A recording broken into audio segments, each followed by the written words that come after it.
Hii ni safari ya matumaini, safari ya kuelekea katika mkoa wa Pwani, katika wilaya ya Kibaha, ambapo ni takribani kilomita 40 kutoka katika jiji la biashara Dar es Salaam.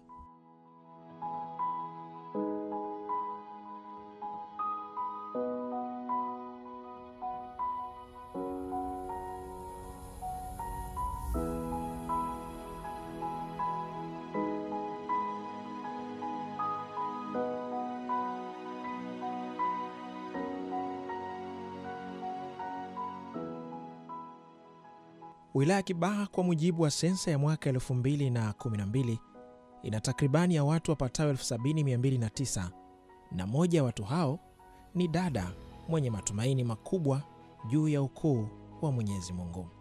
Mishali Sumari ni dada wa Kitanzania aliyekuwa na ndoto kubwa za kuikomboa jamii ya Kitanzania katika kutoa huduma ya afya wilayani Kibaha na mkoa wa Pwani kwa ujumla wake. Ndoto yake hiyo ilifutika ni mara baada ya kuvamiwa na watu wasiojulikana mnamo mwaka 2011 wilayani Kibaha mkoani Pwani. Mimi nilikuwa natokea kazini ambapo nilikuwa nafanya kazi kwa Dr. Baki Burere Hospital.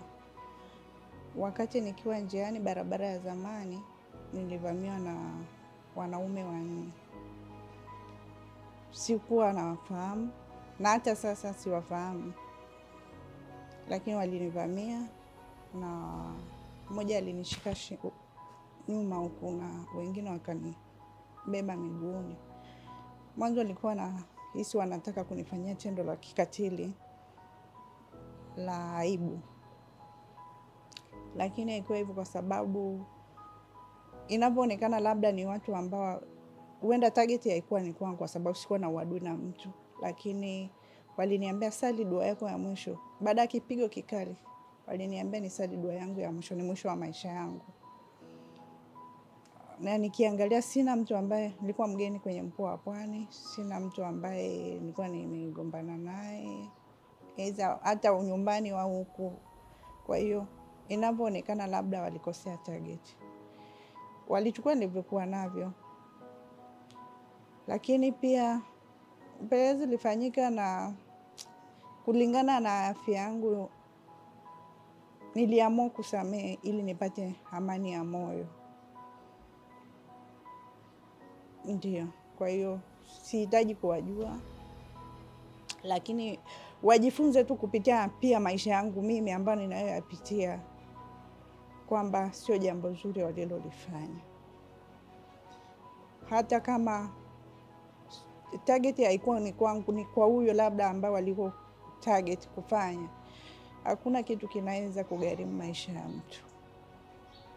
Na hata nikiwajua ni kwamba hawawezi kulipa hata kama kwa gharama ya pesa, na hata kama angeweza kulipa kwa gharama ya pesa, hamna gharama inaweza kufidia afya ya mtu.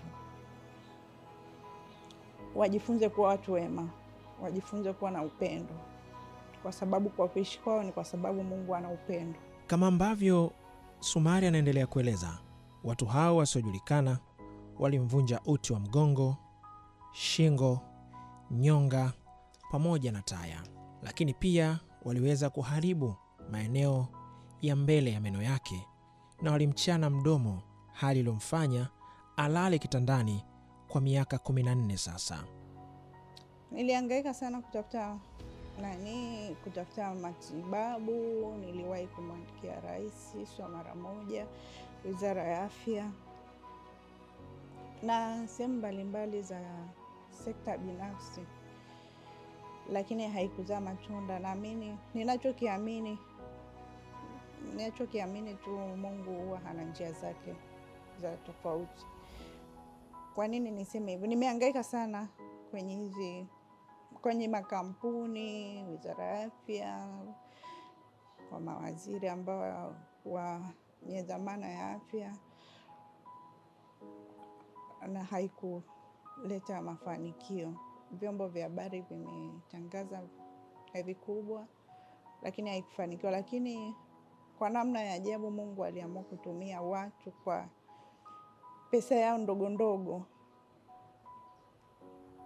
5,000 ambaye anatoa milioni au 5,000 au 500 iliweza kufanikisha matibabu yangu mpaka hapa nilipofika. Mishali alishindwa kufanyiwa operation kwa wakati, na hii ni kutokana na ushauri wa madaktari, kwani hali yake ilikuwa mbaya na mwili wake wote ulipooza. Hii ni mara baada ya kufikishwa katika hospitali ya taifa ya Muhimbili. Lakini hali yangu iliendelea kuwa mbaya na baadaye nilihamishwa nikapelekwa hospitali ya taifa Muhimbili. Ukelewa pale, lakini kwa bahati mbaya nilikutana na mgomo wa madaktari ule wa 2012 ambao ulipelekea mimi kutokupata matibabu stahiki, na baadaye nilirudishwa nyumbani nikapelekwa hospitali ya Burere Hospital ambayo nikaa pale kwa muda wa miezi 8 nikiwa natibiwa, kufanyiwa buccal ambayo ilisaidia nyonga zangu kukaa sawa. Lakini baadaye nilipewa rufaa tena kupelekwa hospitali ya taifa kitengo cha Moi. Nilipokelewa pale na madaktari wakanihudumia na nikaambiwa natakiwa kufanyia operation, lakini wakati huo kulikuwa na uhaba wa vitanda. Kwa hiyo niliendelea kuattend pale Muhimbili wakati nasubiria vitanda, lakini baadaye ilitokea kwamba natakiwa jopo la madaktari lijadili operation yangu kwa sababu operation yangu ilikuwa ni ngumu. Jopo la madaktari lilikaa na likajadili, wakasema natakiwa kufanyia operation. Siku ambayo nilikuwa nimepangiwa kuja kulazwa kwa ajili ya kufanyia operation, daktari wangu alipata dharura na nikatakiwa kuona na daktari mwingine ambaye aliniambia kwamba anasikitika kwa sababu hawawezi tena kunifanyia operation yangu kwani watariski maisha yangu. Nilirudishwa nyumbani na hali yangu ilizidi kuwa mbaya zaidi, na baadaye nilikuja nikarudishwa tena Muhimbili ambapo nilienda wakati huo daktari wangu alikuwa amerudi. Nikapata huduma pale na wakanirifaa tena kwenda kwa profesa. Profesa alipoangalia vile vipimo vyangu akasema operation yangu ni ngumu na inahitaji vifaa, na kwa hapa nchini hakukuwa na vifaa kwa wakati huo. Kwa hiyo alishauri nipelekwe nje ya nchi. Nilituma vipimo nje ya nchi. Wakati huo nikiendelea na matibabu yangu, bado nikiendelea na kliniki Muhimbili ambapo kutokana na miguu yangu ilikuwa inachuja na kusinyaa, na nerve zangu kusinyaa pia. Nilitakiwa kuchongeshewa viatu ambavyo ndio hivi ikiwa niko pale Moi, ambayo ilikuwa ni kwa ushauri wa madaktari ili kuzuia miguu yangu isipinde. Vipimo nilivyotuma vilirudisha majibu kwamba wana uwezekano wa kufanywa matibabu na nikapona. Namshukuru Mungu, wakati nikiwa japokuwa gharama zile zilikuwa ni kubwa nisingeweza kuzimudu, lakini siku moja nikiwa kwenye mazoezi pale Moi nikutana na dada mmoja ambaye alinisalimia na kunijulia hali, ambaye alikuwa ni mwandishi wa habari. Nilimweleza taarifa zangu, baadaye alisema atakuja kuniona Kibaha. Siku moja akaja nyumbani, nikamweleza kwamba nimetuma vipimo nje ya nchi, wamesema wanaweza kunitibia lakini sina uwezo, na wakati huo hata uwezo wa kuweza kuafford gharama za usafiri kwenda kwenye physiotherapy pale Moi ilikuwa ni ngumu. Akanitia moyo, akaniambia tunarusha taarifa yako, utapata wasamaria wema watakusaidia. Namshukuru Mungu, niliojiwa na vyombo mbalimbali vya habari, na katika habari zilizorushwa kuna baba mmoja alijitokeza akanisaidia gharama za matibabu kwenda India. Kama wahenga walivyonena ya kuwa mbuzi wa masikini hazai, Mdhamini mkubwa kabisa wa matibabu ya mishale nchini India ilifika mahali alishindwa kuendelea kudhamini matibabu ya mishale, kwani uchumi wake haukuwa sawa kwa kipindi hicho, na mishale kurudishwa nchini Tanzania ili kujipanga kutafuta pesa zitakazomsaidia kurudi tena hospitali.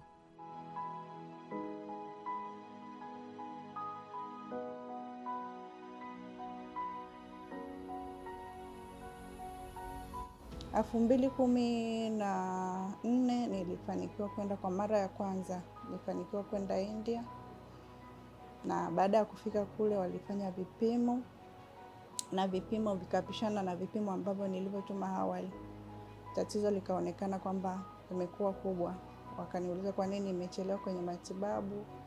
Nikamwambia sikuwa na hela, lakini wakaniambia kuna procedure tutafanya ambayo itachukuliwa sample, tutafanya operation 2, na katika hizo operation moja itakuwa ni sample, lakini pia tutakuwekea mashine ambazo zitatoa majibu kama tuna uwezekano wa kufanya matibabu na ukapona. Kama majibu yatatoka siku ya 4, lakini kama majibu yatatoka ni mabaya, tutaweza kufanya matibabu na kuandaa akili kwamba siku ya 7 utarudi Tanzania. Niliamini kwamba nitapona kwa sababu pote nilipotoka ni Mungu, mpaka kufikia nimekwenda India. Niliamini kabisa ulikuwa ni mpango wa Mungu.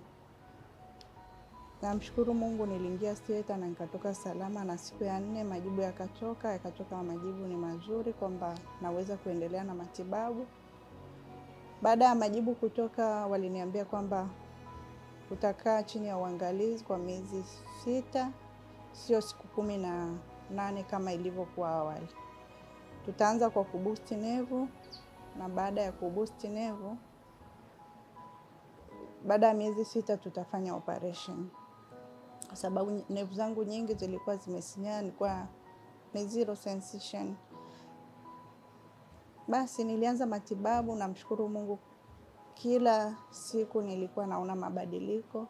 Fahamu zilianza kurudi mikononi, nikaweza kushika, na baada ya mwezi wa pili tukaishiwa pesa ambayo tumeenda nayo. Yule baba akajichanga tena akanitumia.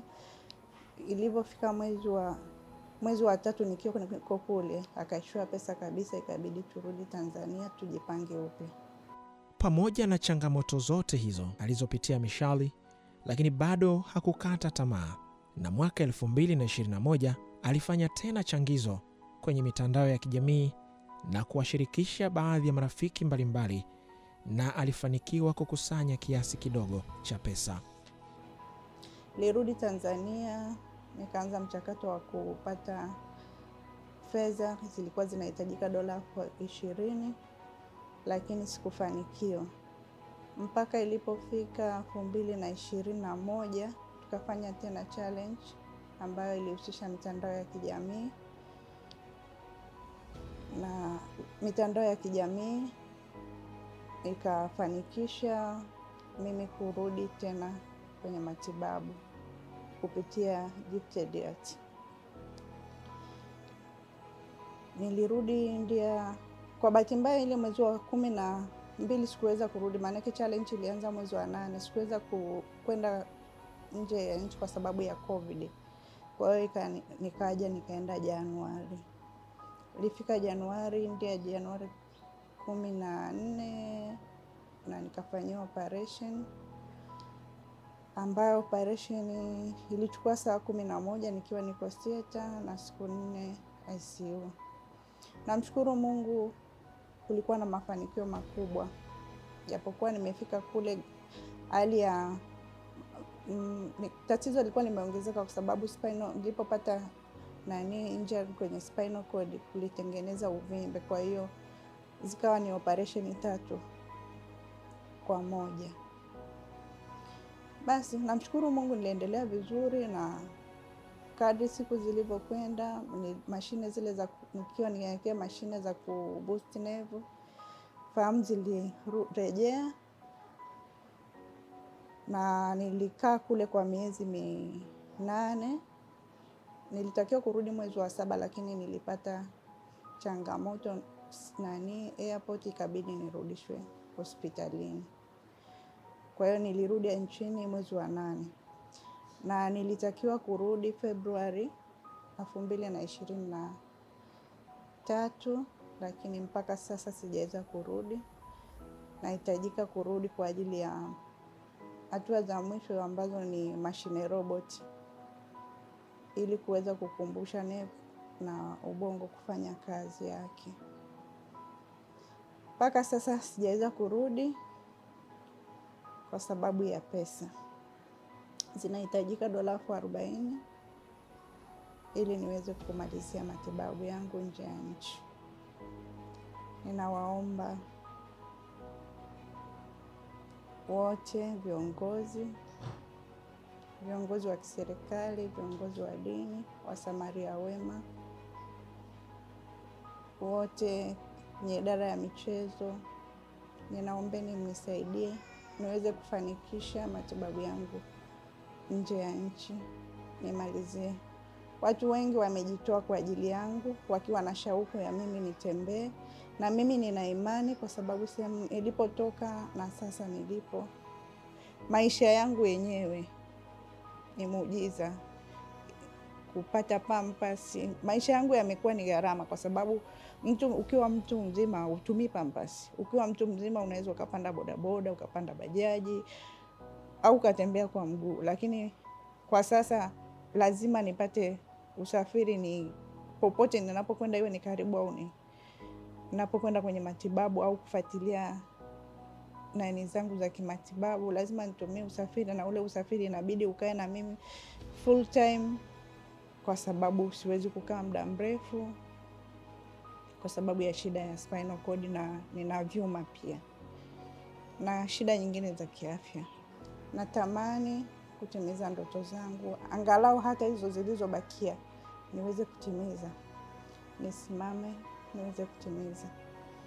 Bila nyinyi sitafika. Naamini Mungu atawatumia, mtaweza kufanikisha matibabu yangu. Mungu awabariki, asanteni sana. Maisha ni safari iliyojaa milima, mabonde na changamoto mbalimbali, lakini tumaini lipo kwa wamwaminio Yesu Kristo aliyetufia msalabani na kulipa deni kwa wenye dhambi. Niombe kwako mtazamaji wa Hope Channel na msikilizaji wa AWR, kama ambavyo Mwenyezi Mungu amekujalia kwa namna yoyote ile, shiriki nasi kumwombea dada Mishali ili aweze kupona na kurejea katika majukumu yake ya kila siku. Wewe unaweza kuwa sababu ya Mishali kusimama na kutembea kwa kumchangia ili apate fedha kwa ajili ya gharama za matibabu kwa mara nyingine tena, ambapo unaweza kutuma fedha yako kupitia akaunti nambari CRDB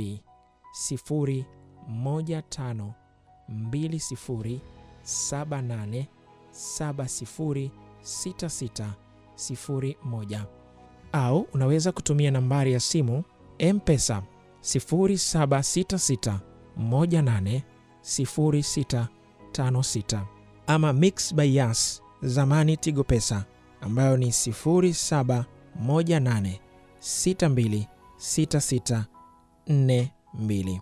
Jina litakalotoka hapo ni Mishali Sumari. Kumbuka, unaweza kuwa sababu ya Mishali kusimama na kutembea tena.